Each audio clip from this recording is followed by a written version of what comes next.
If you feel like you've been battling with Facebook over the last few months to get consistently performing ads, then this video is most likely going to help. As some of you may have seen, Facebook recently released their Andromeda update, and it's possibly one of the biggest updates they've ever released and has a huge impact on how you structure and design your Facebook ads. And I've obviously seen a bunch of videos on YouTube talking about this, but a lot of them come from the perspective of high budget campaigns or e-commerce campaigns. And so in this video, I'm going to talk specifically about how this applies to lead generation ads. So if you're running ads for clients or yourselves and you're doing primarily lead gen ads and local ads, this is going to be the video that you're going to watch. So grab a coffee, sit back and enjoy the video. Let's crack on. So firstly, here's what happened behind the scenes. According to Meta's own blog, which was published in December 2024, so nearly a year ago now, Meta was literally drowning in ads. We're talking tens of millions of published ads every single day, and the algorithm just could not keep up with that volume. So what they did is they partnered with NVIDIA being the AI company that we all know, the technology and AI company. And according to NVIDIA's own press release, which I will link in the description box underneath this video, they built a completely new system and called that system Andromeda. So this isn't just an update, this is a completely rebuilt AI system when it comes to optimizing your ads. And this gave Meta over 10,000 times the computing power that they had before. And Meta's engineering team has explained there's a 4-step process to this Andromeda update. So that is what we're going to cover in this video. And those 4 stages are retrieval, light ranking, final scoring,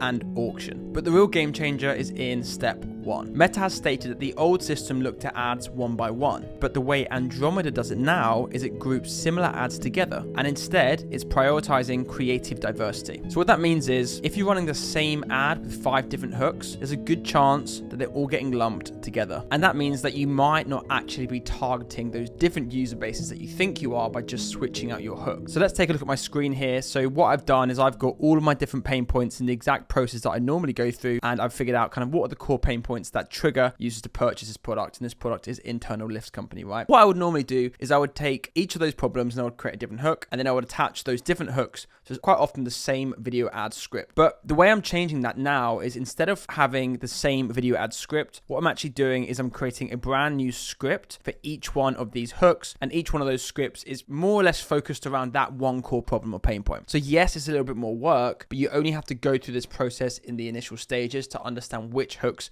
are generating you the most leads, and then from there you can create more variations with those same scripts. So how do you actually create that creative diversity that we're looking for? Well, there's 3 core ways of doing this. Number 1, you have format diversity. So that is, for example, using video ads, using static ads, using carousels, and other variations such as GIFs and short animated videos to portray the same hook or pain point that you have in your original creative. The second thing is angle diversity. So that is scripting your ads to appeal to completely different personas, different pain points, and different solutions. And the last one is concept versus variation. So how do we actually create this diversity that we need? There's 2 main ways. The first one is obviously format diversity. So that is the format in which you relay that information. That could be a static image with a long copy. It could be GIF ads. It could be talking head ads. It could be voiceovers. It could be text-based video ads. There's all sorts of ways that you can actually format things differently. And the second one is angle diversity. So that is actually scripting your ads to appeal to completely different personas. So we go back to our scripts. We can see that. So for example, with the product that we're talking about, this is an Internal Lift Company. This has multiple different personas. One persona might be, for example, somebody buying it for themselves. Maybe they're getting older and they want to install a lift so they can stay within their home. And a second persona might be someone purchasing it or controlling that purchase for an elderly relative. So those are 2 completely different personas. So if we look at this one, for example, danger of stress, using the stairs, I've written a script here which starts with falls on stairs, sends over 250,000 Brits to A&E every year, most of them in their own homes. If you or a loved one grips the rail every time you climb the stairs, gambling with your safety. So that's, very much focused around kind of,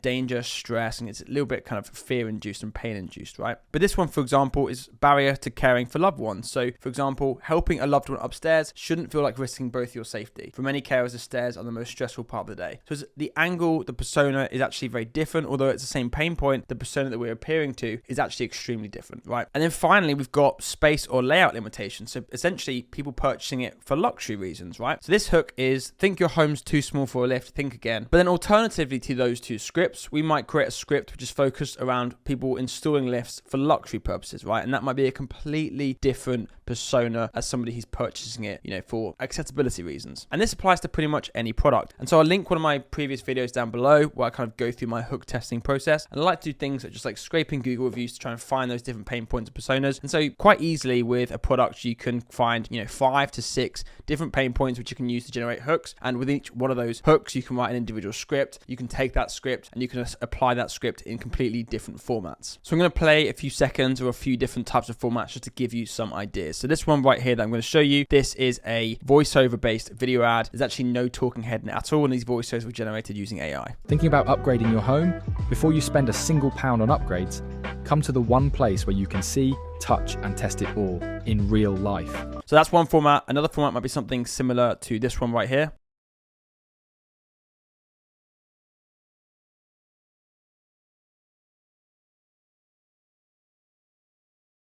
Again, you could take the exact same script and use it in a text-based format like this. Another format might be something like this. If you can't turn your neck without sharp pain, watch this video. Chronic back pain doesn't just hurt your body, it steals your life. If you can't sleep properly, if you're avoiding doing the things that you love, if you're constantly worried about when the next flare-up is going to hit. So as you can see, there is an unlimited amount of variations that you could create. Right, not only can you create these variations with your video ad specifically. So for example, if we take this image ad that I created from one of my Canva templates, which is inside of my private community, you can see that I'm using the hook, which is that homeowners save up to 30k on moving costs. That's a strong hook, and that's kind of related to people moving for accessibility reasons, so downsizing their homes. And so obviously what I can do here is I can match this image up with a longer form ad primary text, and that's kind of using the same hooks and angles as the video script I use, right? But this is a completely different creative format. So what Facebook is basically telling us is, rather than how we might normally split test our ad sets and we might kind of have different angles in different ad sets and test multiple variations at the same time, they're basically telling us they want us to combine these into one ad set. And I know some of you guys might be thinking that's quite scary as a concept, because as advertisers we like to have some creative control, and I've been experimenting with both of these. I've been running ad accounts where I split ad sets down by different angles, and I might have, for example, 1 or up to 3 ads in one ad set, and I'm basically forcing Facebook to split test my ads for me. And I've also been testing it where I just throw them all within the same campaign, the same ad set. I leave everything as relatively broad, and I also leave Advantage Plus on,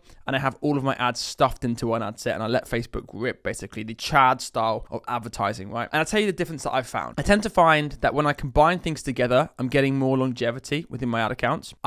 It's less hassle. I have to make less changes, and in some instances I'm actually finding the results to be better. However, what I am finding is Facebook is still sometimes finding it quite challenging to actually optimize on my budget effectively. So what this effectively means, if I try and explain this in diagram format, if I, for example, given my campaign a $100 per day budget on a CBO, right? So for example, if we explain this in a diagram format, if I'm giving a campaign $100 per day of ad budget, and let's say I've got 5 ads, what I will quite often find is $70 gets spent on one singular ad, and maybe the ad gets 1 lead. Another ad gets $10 spent, and 1 lead has come through that ad. So in my head, I'm thinking, well, why is Facebook giving all of my budget to this ad when this ad is quite clearly outperforming that one, even still with it being a relatively light and small budget? And that's because the algorithm isn't just based on leads. The algorithm is based on lots of different variables, right? If people are engaging with one ad more than the other, if they're clicking on it more regularly, it doesn't necessarily mean it's going to generate leads, but it can quite often signify to Facebook that more budget is being spent. So the general rule of thumb, if you're going to be applying this Andromeda update and you're going to start what they call consolidating more of your ads into the same campaign and ad set, my general rule of thumb is to check this every 2 to 3 days, okay?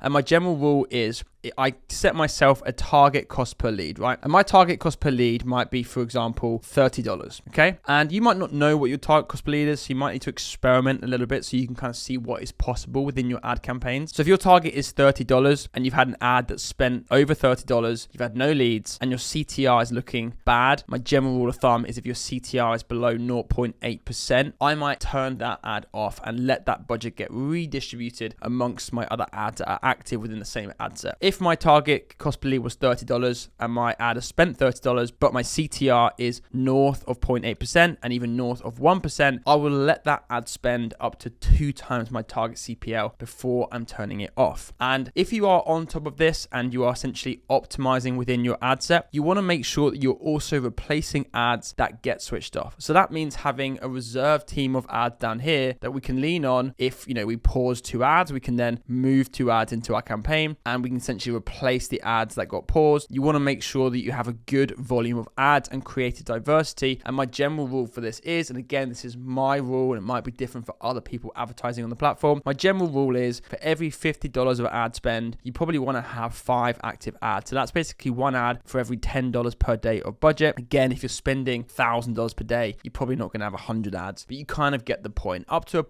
maybe $100 to $200 per day, I tend to have maybe 1 ad for every $10 to $20 of ad spend. Okay, and that's just giving, at least in the initial stages, to give Facebook some creative diversity so that they can do more testing and kind of figure out what is working. Another important thing to mention is that Facebook has stated that some ads might be acting more as top of funnel ads. That means that is the first ad that is kind of bringing them into your advertising network by kind of getting them to know your brand. And some ads might be acting as more middle or bottom of funnel campaigns. So for example, if you've got static image ads, people might be seeing the video ads first and then seeing the static image ads second. And therefore the video ads, for example, might not have the best cost per lead, but it might be bringing users but it might be connecting users with your brand so they later are converting with those static ads. One of the biggest Andromeda updates is kind of this kind of movement away from structured audiences and retargeting and allowing more of the AI to control that within one campaign and one ad set. So that means if we're talking from top to bottom of the funnel, so for example, top of the funnel being very, very cold, maybe less qualified audiences, and bottom of the funnel being more qualified, kind of more ready to buy audiences, obviously your language and the way that you connect with those people is going to be slightly different. You can have ads that are in all of these different audience segments in the same ad set, and Facebook will kind of like figure out for you where those ads sit within the matrix, and it will kind of like feed them to the user at the right stage. Again, this is all of what Facebook is telling us. I still recommend that you set up good audience segmentation and you do use retargeting effectively because it's still worth setting that up and doing that. Okay. And if you're kind of confused as to what those different levels mean, here's my general rule of thumb. Top of funnel users or cold users, you want to use value-based content, problem solution, and persona-based stuff. And primarily I'm using 30 to 60 second video ads or longer copy formats for those. Middle of funnel is more direct call-out based ads. For example, ads like this, where I'm directly calling out the problem and giving them my offer directly within that static image ad, as opposed to it being more kind of like pain, problem, solution, and education, which I would include both of those variables in your cold campaign. So that means, whereas before I might have had just 30 to 60 second video ads top of funnel, I'm now starting to introduce more variations in terms of the directness of those ads, but making sure that I have creative diversity and angle diversity within those. So a good blend of all of them is really important to make sure that you're optimizing for the Andromeda update. And the final main point is the movement away from interest-based targeting. Obviously, we've seen this change over the last 3 to 5 years with Meta, where we used to be a lot more specific with the types of users we're targeting. Meta is having a big push towards more broad audiences, leaving that advantage plus audience option toggled on and giving Facebook more control. And essentially the way that we're targeting our ideal users, something I've been saying for over a year, is all done with your angles and your creative, and it's not done with the interests and the audiences that you're setting up. So that might be, if you're using interest-based targeting, try moving away from interest-based targeting. Even if your product is super specific, super niche, make sure you're calling those problems and calling those users out in the first 3 seconds of your video, or on your image ads, or on the top line of your copy. Make sure you're using that to call those specific users out. Facebook is saying they're going to figure out how to target those people for you. So do not worry. This movement towards angle and hook based targeting as opposed to interest based targeting is one of the biggest updates with this Andromeda stuff. And that is what I'm noticing across the board. And this also helps to generate better quality leads, right? If you're targeting specific personas by their pain points that they're having, you're going to bring people into your funnel who have those specific problems, and they're going to be a lot more qualified as opposed to just interests and offers and stuff like that. It's going to work a lot better in generating a higher quality of user. So let's do a quick summarization. Step 1, make sure you're auditing your current ads. Try to group those ads together if you can and try and consolidate them into as minimal ad sets and campaigns as you possibly can. Number 2, look for your best performers. Create format variations of those best performers. So if you've got a particular pain point which is working very well as a video, turn that into a long copy variation, turn that into a completely different video style, but using the same script as you originally used. Keep it in the same ad set, chuck it in, add more variations, and you'll be onto a winner. Number 3, continue continue creating those persona-based angles. Do your product research, your review scraping, use AI. Make sure that you are actively playing on pain points that your potential customers are having. Number 4, restructure your campaigns. Try and consolidate those campaigns into as minimal ad sets and campaigns as you possibly can, and keep an eye on those performers and indicators. Make sure that you are optimizing as you go, but equally make sure you're not doing too much. If you've got some ads that, for example, are performing reasonably well, but not necessarily like setting the world alight, leave those ads running because they might be supplementing other ad campaigns. Of course, if you've got ads that are completely and utterly performing horribly and sucking up your budget, of course, turn those ads off. If you've got some ads that you feel like might be supplementing others and they're bringing leads in at maybe like 20, 10, 20, 30% over your target CPL, if your overall CPL is looking good, you can leave those ads on. And finally, try launching your ads in batches. So for example, rather than launching one ad at a time, turning it off and choosing another ad and choosing another ad and choosing another ad, try starting with 5 to 10 ad creatives, chucking them all into an ad set and running them in batches. And what you can do is you can create ads in batches. So once you figure out ones that don't work, you can pause them off and you can introduce a new batch of ad creatives. My biggest takeaway from this is just add variance. Like if you've got ideas, test those ideas, test those formats. Having as many creatives as possible is going to help you, especially with this new Andromeda update. And finally, if you want to learn how to apply this stuff and you want to get access to me directly, you want to get access to my full meta ads breakdown course, which includes everything from start to finish,